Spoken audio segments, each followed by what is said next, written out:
Magíster en Administración de Empresas es una de las carreras muy deseadas, mucho más en este tiempo. Se dice que aquel que es magíster en Administración de Empresas en los Estados Unidos es una de las carreras más rentables, si es que incluso estudias en una universidad de renombre. Y bueno, la mayoría quiere ser administrador. Sin embargo, ¿tú sabías que todos nosotros somos administradores? Y aunque no seamos magíster en Administración de Empresas, todos tenemos que administrar la vida. Administración es una de las palabras claves para el éxito y para todo. Aquel que sabe administrar su vida, su familia, su tiempo, sus recursos, su dinero, va a tener éxito. Y Dios quiere el éxito de todos sus hijos. Mas hoy queremos abrir la Biblia para que en la palabra de Dios podamos encontrar aquellos principios de administración. ¿Estás listo? Vamos a pedir que Dios pueda bendecirnos a través de su palabra. Cierra tus ojos, vamos a orar. Querido Dios, estamos listos para una vez más encontrar en tu palabra aquel tesoro maravilloso de vida eterna que es Jesucristo. Y queremos que tu luz pueda iluminar nuestra mente. Y enséñanos hoy cómo podemos administrar todas las áreas de la vida. Porque tú anhelas nuestro bienestar físico, mental, espiritual, social. Tú anhelas que podamos crecer en todas las áreas. Mas queremos encontrar aquellos principios en tu palabra. Bendice a la persona que está viendo este programa, en el nombre de Jesús. Amén. Muy bien, nuestro tema de hoy, ¿cómo se administra la vida? Interesante, ¿cómo administramos la vida? Antes, queremos escuchar una pequeña historia de Emerson, que desde Bolivia nos envió este video. Hola amigos, ¿cómo están? Mi nombre es Emerson y bueno, soy adventista y me gusta cómo Dios me utiliza para poder llegar a las personas y llevarles ese mensaje que nosotros profesamos. Como adventista, yo he dado siempre mis diezmos y mis ofrendas, ¿no? Sin embargo, a veces un poquito tocar este tema con los amigos, con otras personas, es un poquito complicado porque hay muchas denominaciones, mucha gente que a través de la Biblia corrompe con el tema del diezmo y de las ofrendas, y no quisiera que la gente piense que yo soy igual que esas otras personas que solamente están queriendo lucrar con esta fe, que es el diezmo y la ofrenda, ¿no? Reitero, como adventista, soy devoto en dar mis diezmos y ofrendas, pero compartir esta doctrina con los demás a veces es un poquito complicado para poder entender esa verdad que nosotros tenemos y compartir con los demás, ¿no? Que el diezmo realmente es algo muy importante para que la obra avance, pero no sé si las personas realmente creerán esto así como yo lo creo. Es interesante la pregunta que Emerson colocó aquí y hoy queremos hablar sobre la administración completa de la vida, no solamente de un área. ¿Tú sabías que el primer concepto que nosotros debemos tomar en cuenta es que Dios envió a su Hijo, y ya vimos que Jesús es Dios también, para ser nuestro Salvador? Y todos gustamos mucho acerca de esa expresión. Soy salvo por Jesús. Porque ahí está nuestra garantía. Somos salvos por su gracia, por su amor. El problema es que muchos han aceptado a Jesús solamente como su Salvador, pero no como su Rey, como el soberano, como el dueño.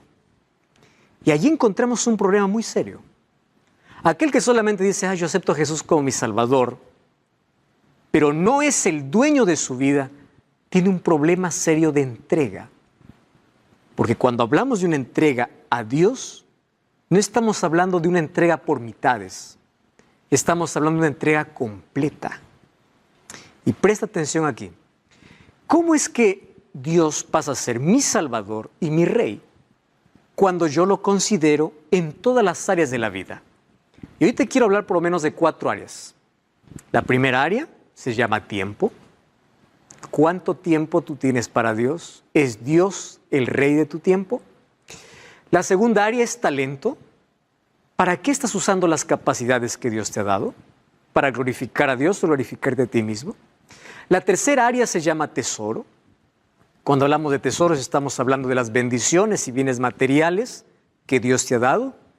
Eso es tesoro. Y la cuarta se llama templo. Templo haciendo referencia al cuerpo mismo, porque el apóstol Pablo dice que nosotros somos el templo de Dios. Si te das cuenta, aquí aparecen 4 T's: tiempo, talento, tesoros y templo. Todo esto se puede englobar en una sola palabra, la palabra mayordomo. No es una palabra popular, no está de moda. Sin embargo, un mayordomo es aquel que administra los bienes de otro, o aquel que trabaja en sociedad con el dueño. Y nosotros somos llamados administradores de Dios, porque cuando Dios terminó de crear el mundo, dio para que este mundo pueda ser administrado, cuidado, cultivado por Adán y Eva.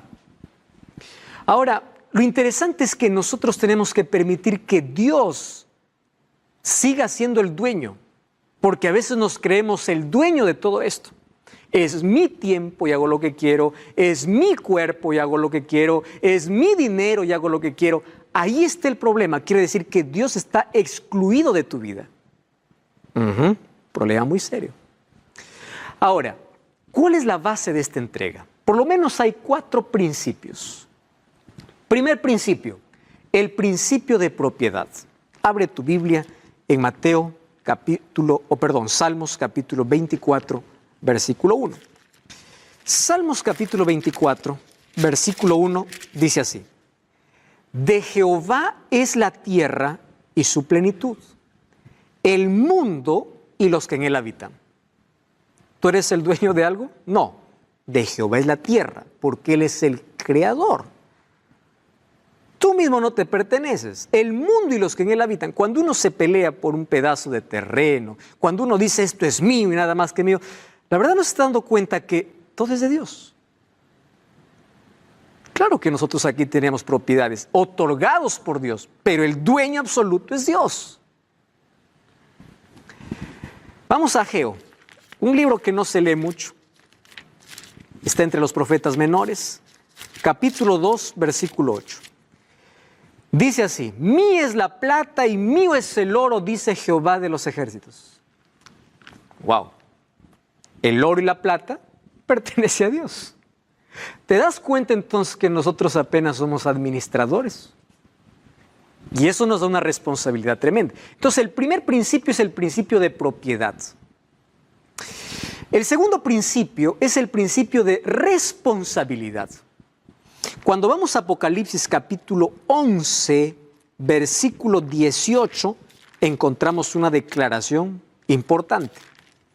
Apocalipsis 11, 18 dice así: se airaron las naciones, esto irá venido, es tiempo de juzgar a los muertos, dar galardón a los siervos profetas, a los santos y los que tienen tu nombre, a los pequeños y grandes, y de destruir a los que destruyen la tierra. El juicio de Dios viene también para aquellos que destruyen la tierra. ¿Por qué razón? Porque el dueño de la tierra, ¿quién es? Es Dios. ¿Entiendes? Principio de propiedad, y este se llama principio de responsabilidad. Somos responsables de bienes que no nos pertenecen. Otro principio. Principio de generosidad. Juan 3:16, un texto conocido. Porque de tal manera amó Dios al mundo, por eso dio. ¿Quién nos enseña a entregar? Dios. Él dio lo mejor, dio su propia vida por salvarnos. Y 2 de Corintios, capítulo 9, versículo 7, Dios también nos pide que podamos dar, no lo que es nuestro, lo que es de Él, pero que Él nos otorgó para administrarlo. 2 de Corintios 9, 7, dice así: cada uno dé como propuso en su corazón, no con tristeza ni por necesidad, porque Dios ama al dador alegre. ¿Qué te parece? Este es otro principio, el principio de generosidad, de dar, de entregar, de devolver, de reconocer.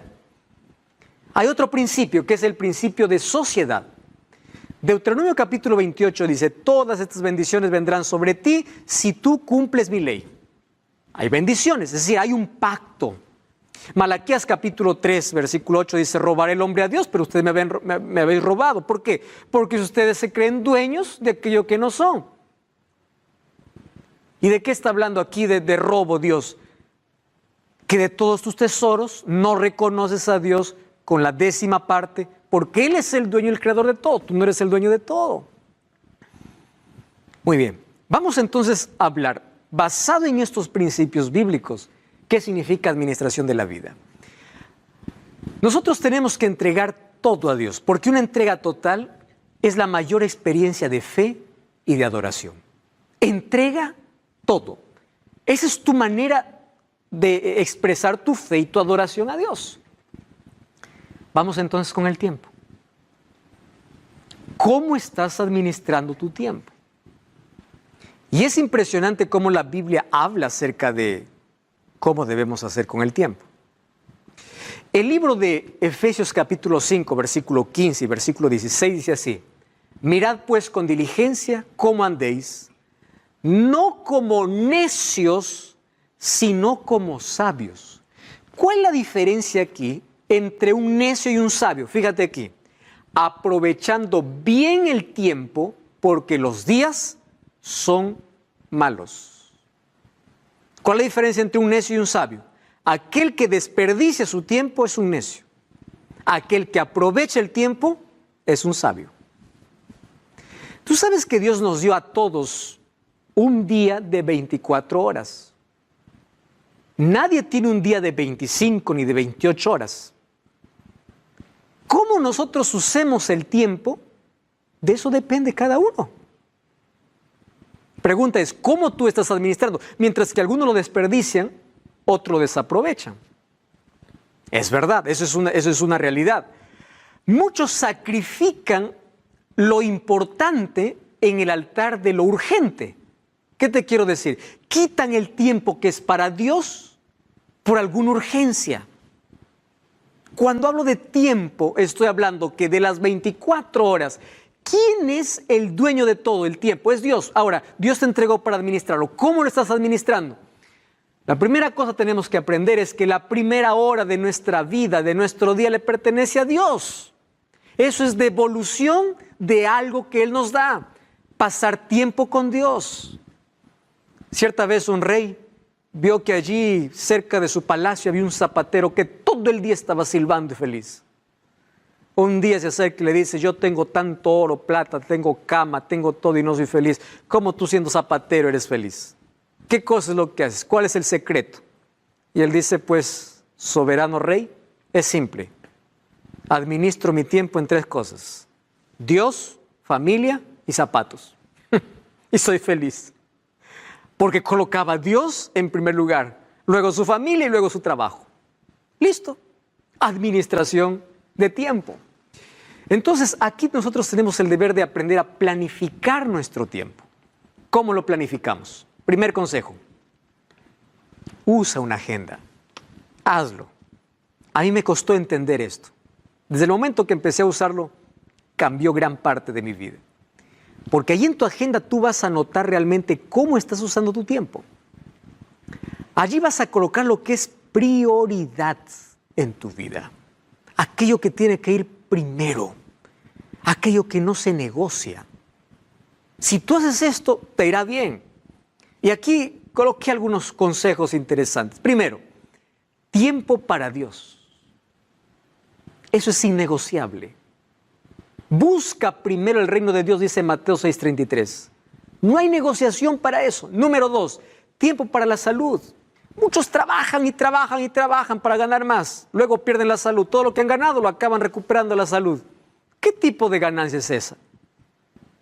Tiempo para la familia. ¿Cuánto tiempo pasas con los hijos, con la esposa? Tiempo de calidad. Coloca tiempo para el descanso. Dios mandó descansar un día a la semana, que es el día sábado. Ya vimos esto en un programa anterior. Tiempo para descansar tus 8 horas.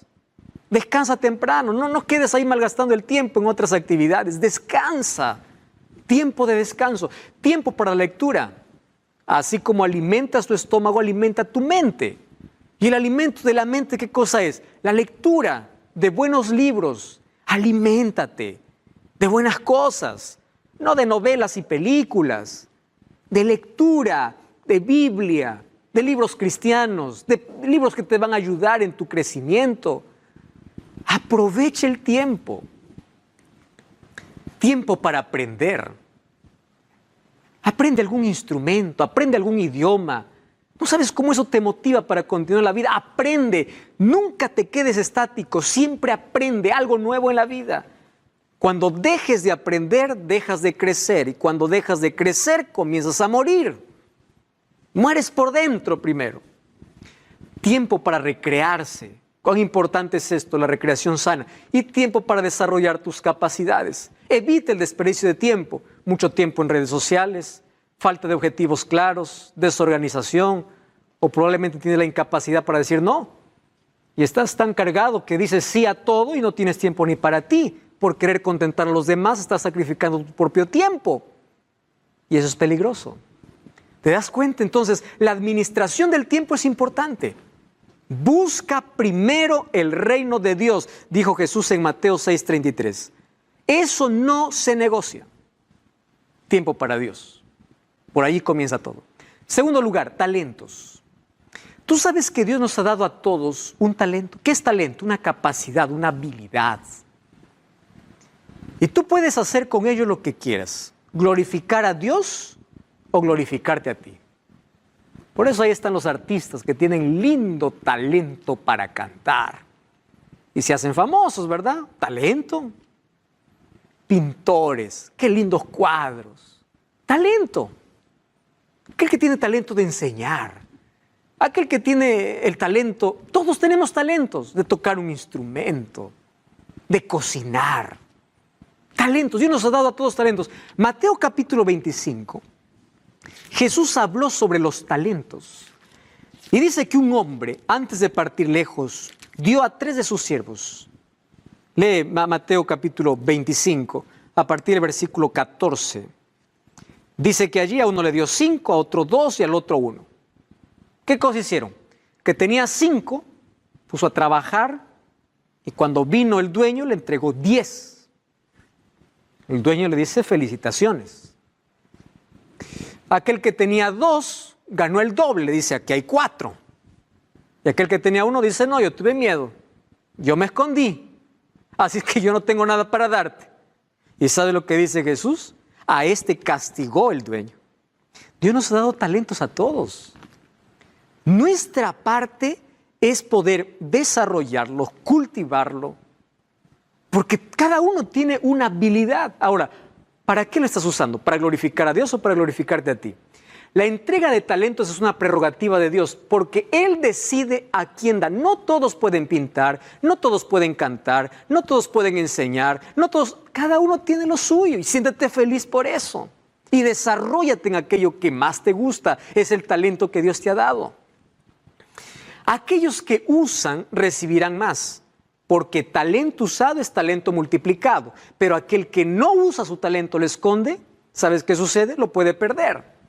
Todo talento es valioso. No puedes decir, él tiene más talento, él tiene menos talento, es mejor el talento. No, todo talento es valioso. Un talento te mantiene activo en la espera. ¿Por qué Dios nos ha dado talentos? Para que todos usemos nuestros talentos para honrarlo. Y así nosotros podamos cumplir la misión. Ese es el objetivo de los talentos. Ahora, en 1 Corintios capítulo 12, yo encuentro que el Espíritu Santo otorga dones. Tú puedes decir, pastor, ¿cuál es la diferencia entonces entre un don y un talento? Los talentos son dados en nuestro nacimiento físico y los dones son dados en nuestro nacimiento espiritual. Porque un don es para glorificar exclusivamente a Dios. Hay muchos que tienen talentos, pero se glorifican a sí mismos.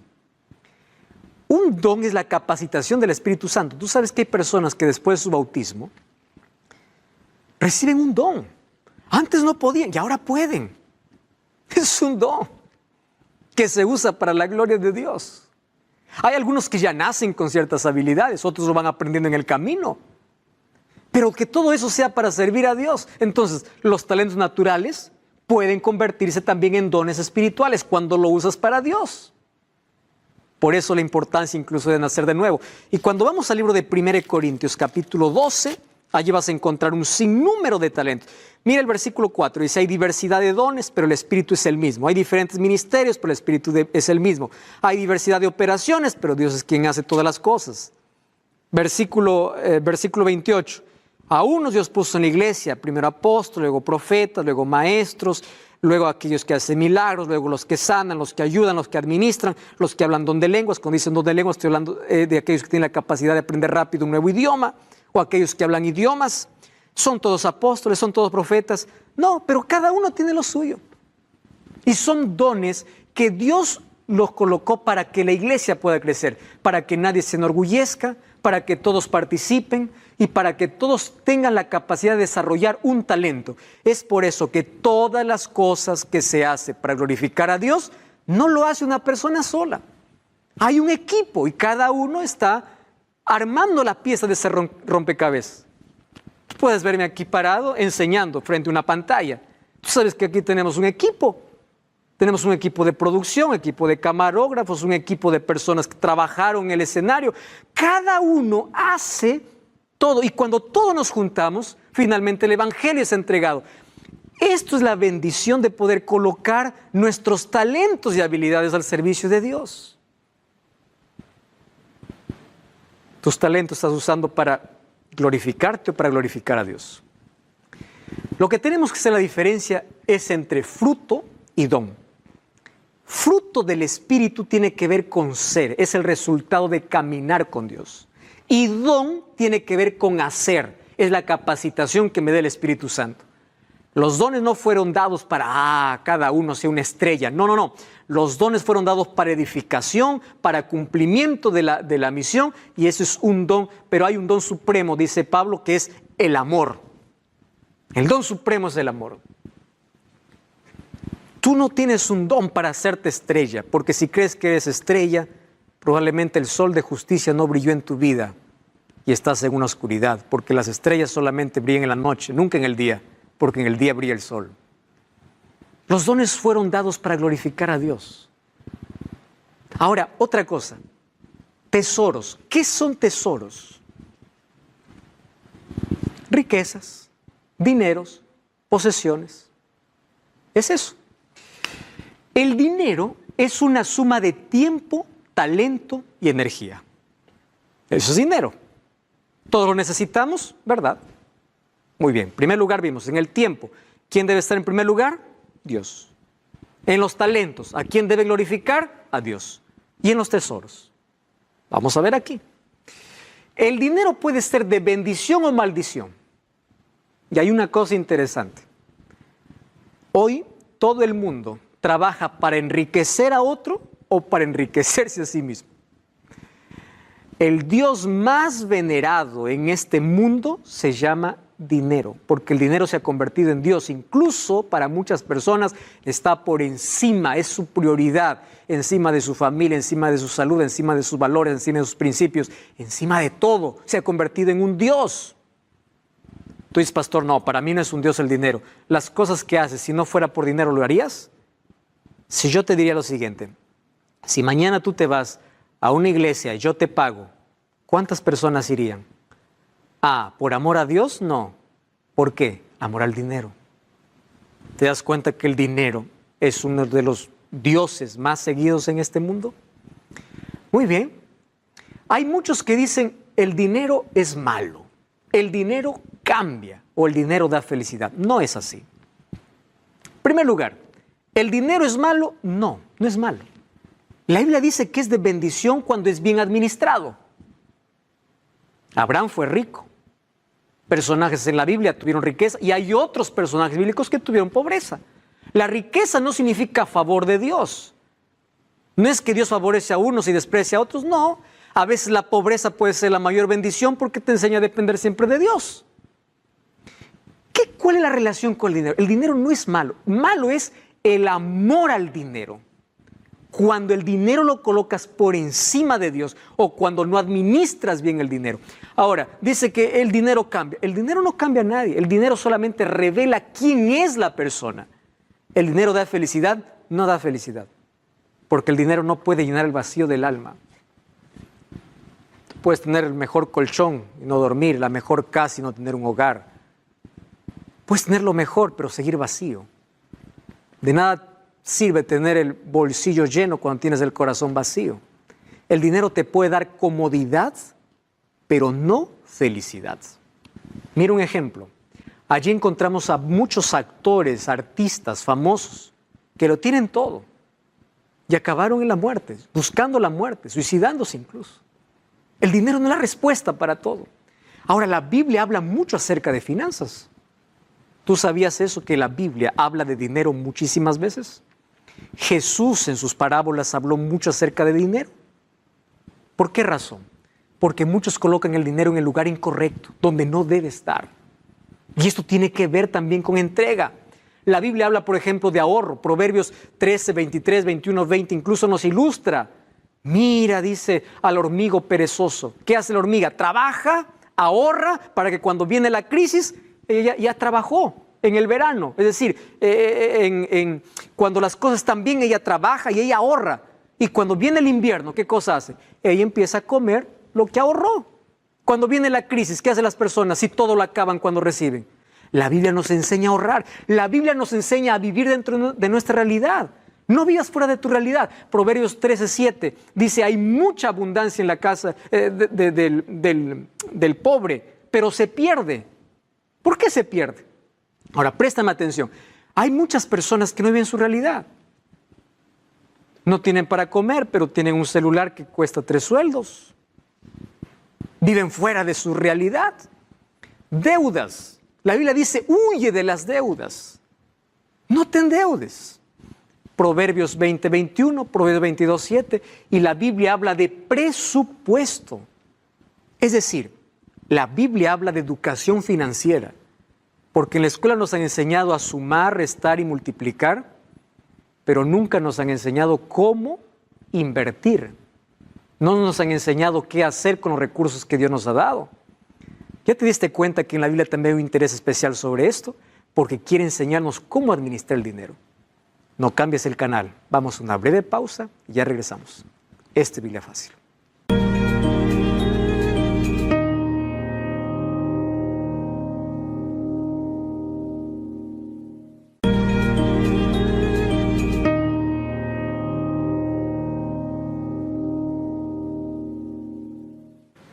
Estamos de regreso, esto es Biblia Fácil. Hoy estamos hablando de una entrega total que tiene que ver con una entrega de tiempo, talentos, tesoros y templo.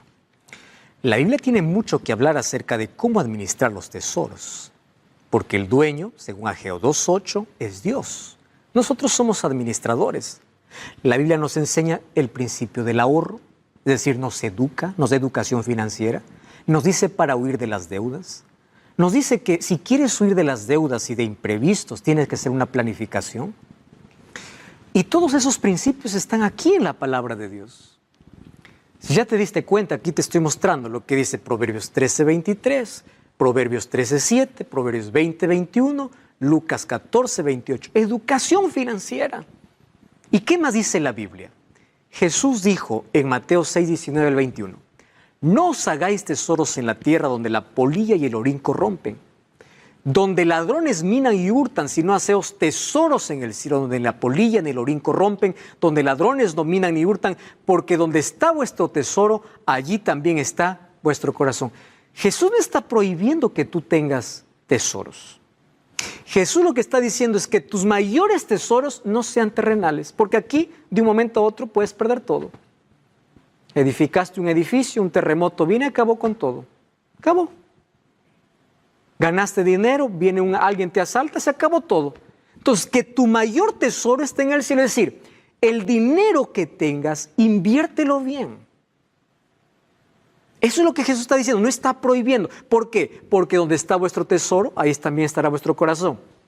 En otras palabras, ¿cuál es el mayor tesoro que tú tienes en la vida? ¿Es Cristo o es el dinero?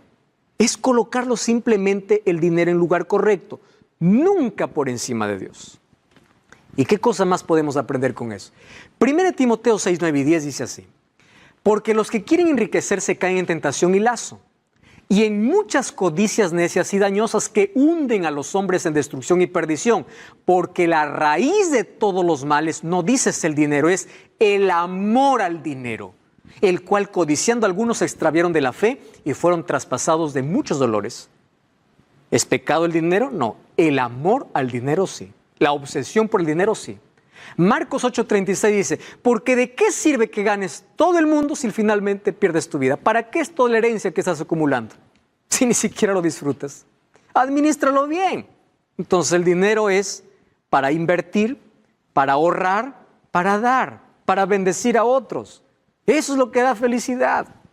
Finalmente, Eclesiastés 5:10 dice, el que ama el dinero no se saciará de dinero. El que ama mucho el tener no sacará fruto. También esto es vanidad.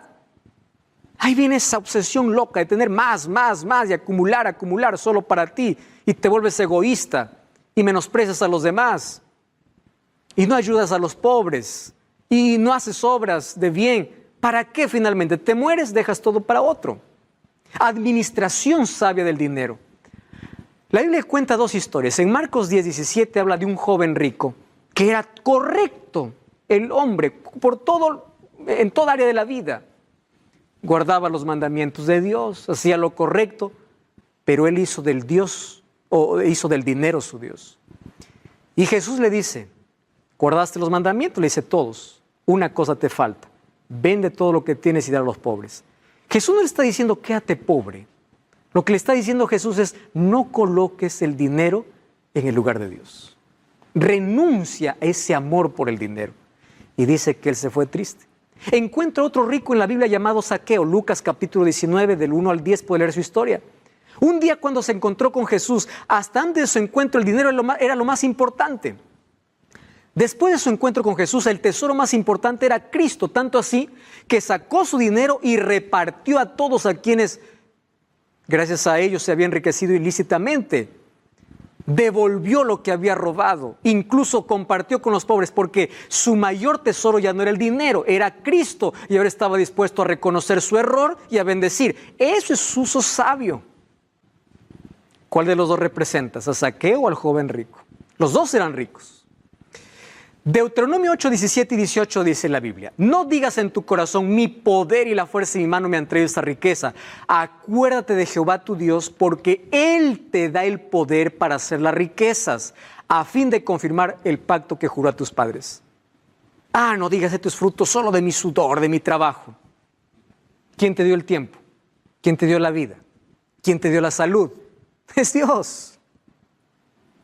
Claro que hay que esforzarse, claro que hay que sudar para obtener algo en la vida. Hay que trabajar duro, sí.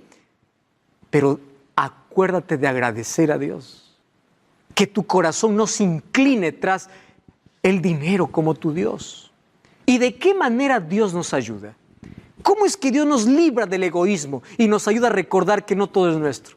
Proverbios 3, 9 y 10. Honra a Jehová con tus bienes y con las primicias de tus frutos, y sean llenos tus graneros con abundancia. Honra a Jehová porque reconoce lo que Él es el dueño. Y Él mismo en la Biblia aprobó una forma, Él dio una forma sistemática para reconocer que Dios es el dueño de todo. ¿Eso cómo se llama? Diezmo. Hay algunos que tienen un cierto odio cuando hablo de la palabra diezmo. Ese está hablando de dinero para enriquecerse. Este quiere... No, espérate un momento. No te estoy hablando aquí de teología de la prosperidad, te estoy hablando de diezmo bíblico. Y vamos a abrir la Biblia, vamos a ver si esto fue dado por Dios o fue un invento humano para enriquecerse. Vamos a ver cuál es la finalidad. Dios te dice, del 100%, la décima parte, de décima viene diezmo. Dios no te pide lo que no te da. Dios te pide que le reconozcas de aquello que ya te dio. El diezmo es una expresión de fe, de adoración, de madurez y de gratitud, pero sobre todo de reconocimiento a Dios. Eso significa diezmo. Es un antídoto contra el egoísmo. Eso es honestidad, madurez espiritual. Y no es inventado. Algunos piensan, el diezmo es inventado por el ser humano. Mira, Jesús dice en Mateo 23, 23. Ay de vosotros, escribas y fariseos hipócritas, diezmáis la menta y el eneldo y el comino y dejáis lo más importante, la ley, la justicia, la misericordia y la fe. Esto era necesario hacer sin dejar de hacer aquello.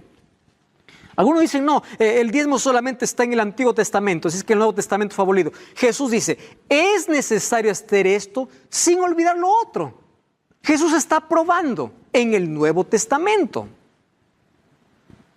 Ahora, ¿cómo surgió esto? ¿Fue un invento humano? ¿Tú sabes que el primero en devolver el diezmo en la Biblia no fueron los judíos? Fue Abraham. Y Abraham está muchísimo antes de la existencia de cualquier judío. Porque algunos que piensan, no, eso fue para el judío, fue para los levitas. Antes de los levitas, mira lo que dice Génesis 14:20. Bendito sea el Dios Altísimo que entregó a tus enemigos en tu mano y le dio a Abraham los diezmos de todo. ¿A quién? A Melquisedec, que era sacerdote de Dios. ¿Quién le enseñó esto a Abraham? Dios mismo. Mira lo que dice Génesis 28:22. Esta piedra que he puesto por señal será casa de Dios, y de todo lo que me dieres, el diezmo lo apartaré para ti. Quiero que prestes atención. El diezmo no es una donación. El diezmo es devolución de las bendiciones recibidas. ¿Qué cosa decía Deuteronomio? Para que no te olvides que de Dios es todo lo que tú tienes. El antídoto para colocar el dinero en su lugar. Y Dios no te pide todo. Dios te pide de lo que Él te bendijo. Porque hay muchos que buscan con la Biblia enriquecerse diciendo, coloca aquí 100 y Dios te dará 1000.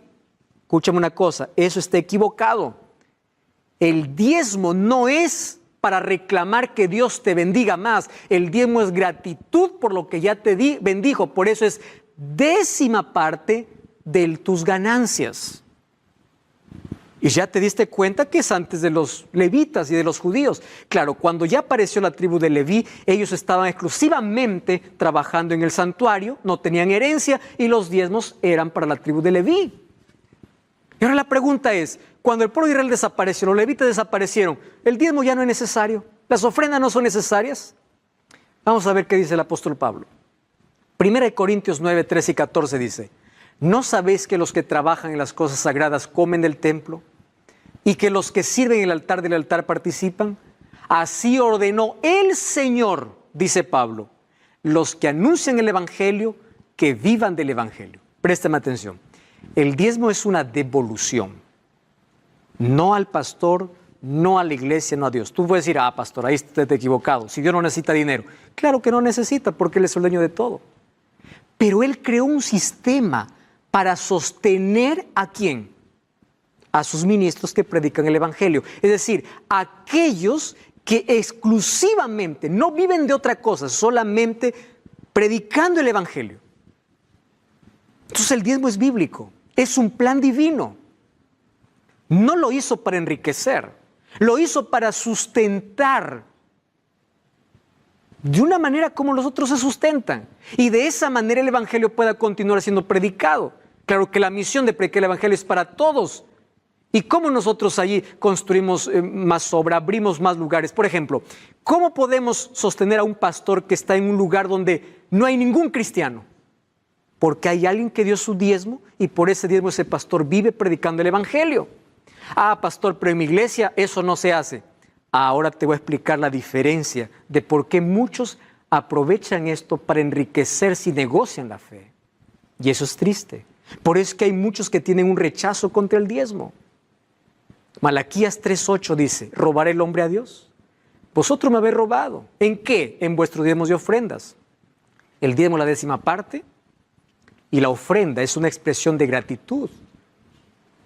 ¿Para qué sirve la ofrenda? Para los gastos locales de la iglesia. Comprar flores, pagar luz, pagar agua, pagar los gastos necesarios con las ofrendas, hacer proyectos evangelísticos.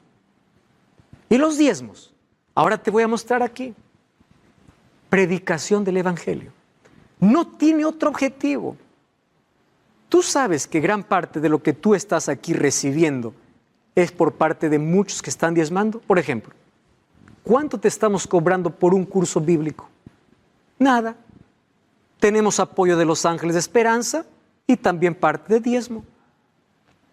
Los medios de comunicación que la Iglesia Adventista tiene, yo te voy a hablar de lo que la Iglesia Adventista hace, porque eso es lo que yo conozco, y para que veas que esta es una iglesia seria. Porque todo diezmo que llega acá es invertido exclusivamente en la predicación del Evangelio. Cursos bíblicos, medios de comunicación, evangelismo, se abren en nuevos lugares donde no hay presencia cristiana, nuevas iglesias. ¿Por qué? Porque hay alguien que dio su diezmo. El problema es que hay muchos que se enriquecen con esto. ¿Por qué razón? Ahora te voy a explicar. Porque hay personas que abren una iglesia y todos los diezmos son solamente para él. Y él puede enriquecerse, incluso no tiene miedo a predicar sobre juicio, sobre ley, porque la gente se asusta y se va. ¿Tú ya te diste cuenta que en la iglesia adventista no hay miedo de predicar cualquier doctrina bíblica? ¿Por qué? Porque la misión es predicar la verdad, no entretener a la gente.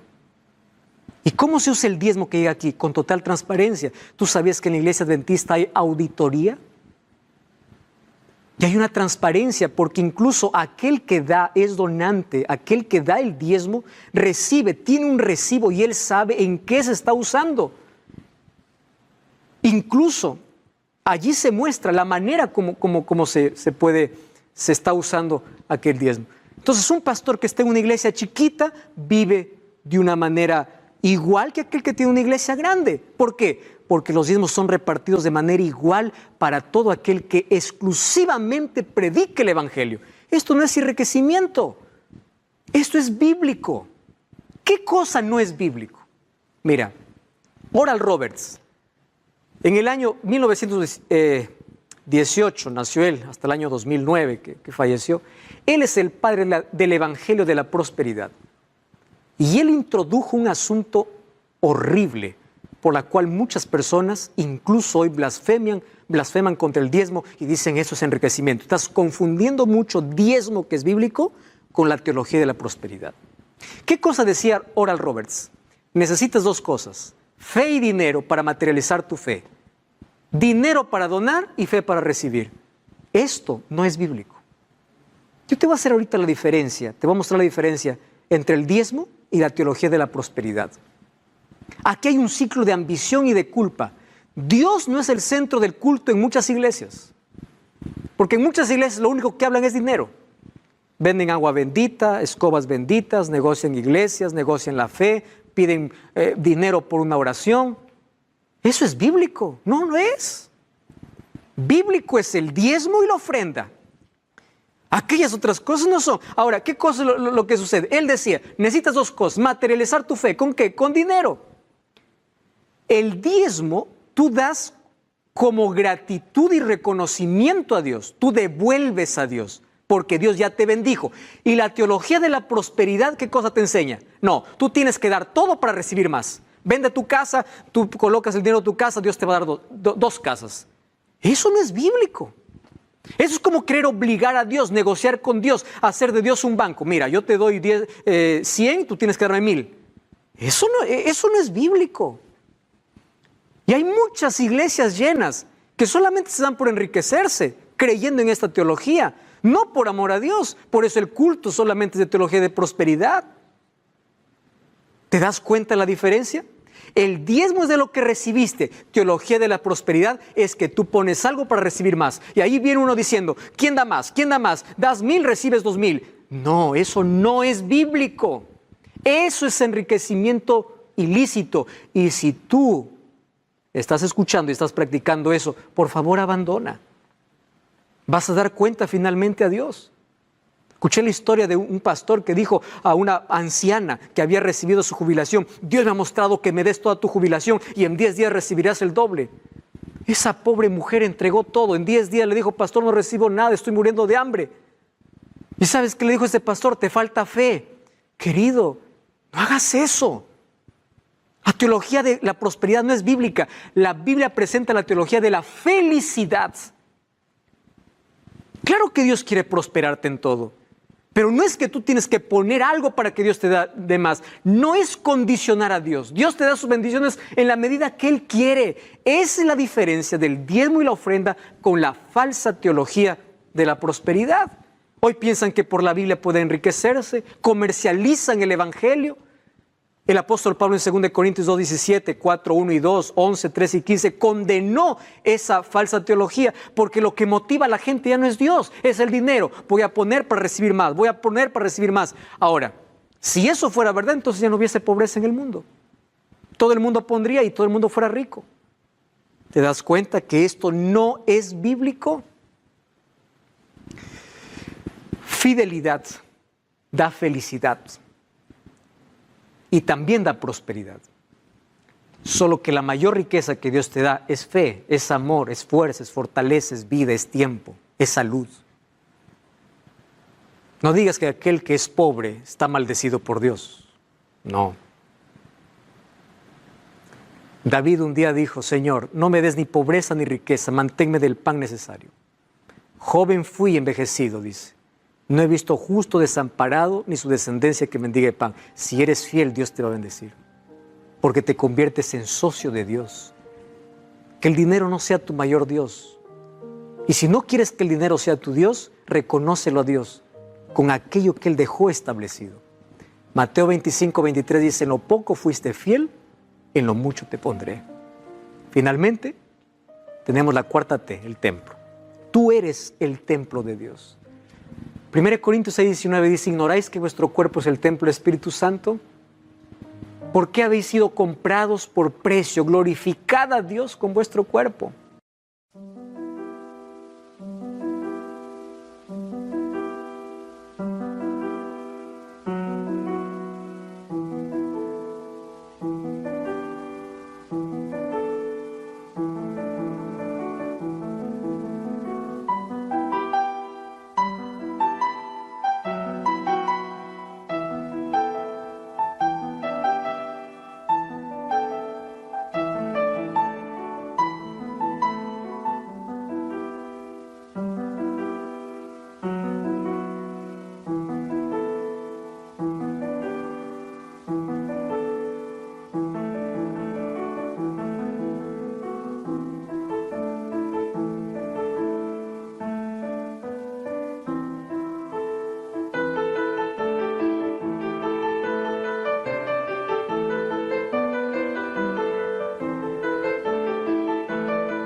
Cuida tu salud, cuida tu mente, cuida tu alimentación. Nosotros somos lo que comemos. El alimento se convierte en sangre. Cuida tu mente, cuida tu salud. Dios está interesado. Incluso Dios dejó 8 remedios naturales, que en una palabra lo podemos aprender. La palabra delante: A de agua, D de descanso, E de ejercicio, L de luz solar, A de buena de aire, N de nutrición o buena alimentación, T de temperancia y E de esperanza. Si tú tienes solamente la mitad y te falta la otra, todavía no tienes un equilibrio. Bebe mucha agua, te debe evitar muchas enfermedades. Haz ejercicio, retarda el envejecimiento incluso. Tu corazón funciona mejor, tu cerebro funciona mejor, tiene más claridad. Aliméntate bien, alimento balanceado, y mientras más natural sea, mucho mejor. Sé temperante. ¿Qué significa ser temperante? Ser temperante significa de lo bueno poco, de lo malo nada.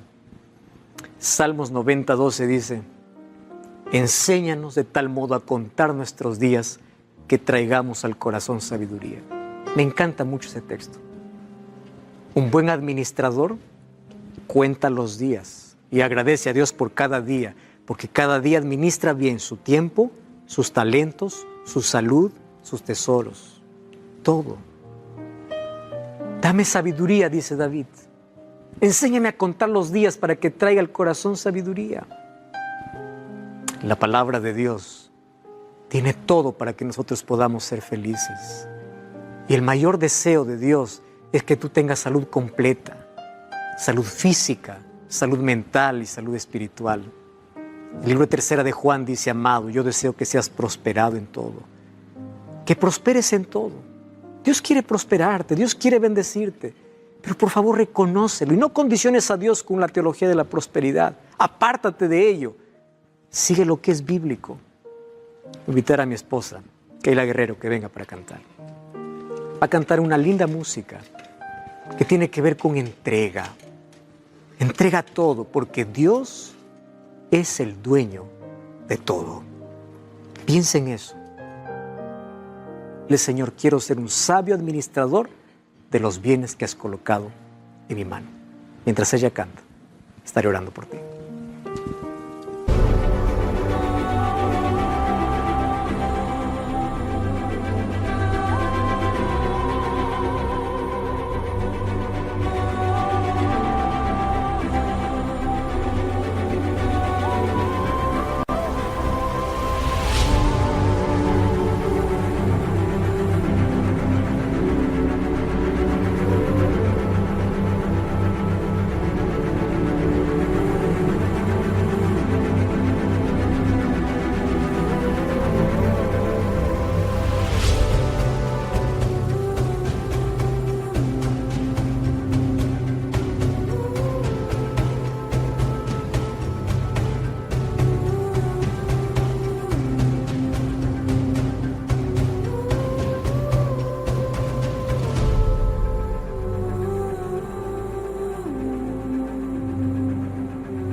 Hii maisha ni safari, safari kwa maana mbele, usimtamani mwingine mrembo kwa maana mbele, nikaribie nikuonjeshe sukari kwa maana mbele, usimtamani mwingine ila mimi kwa maana mbele.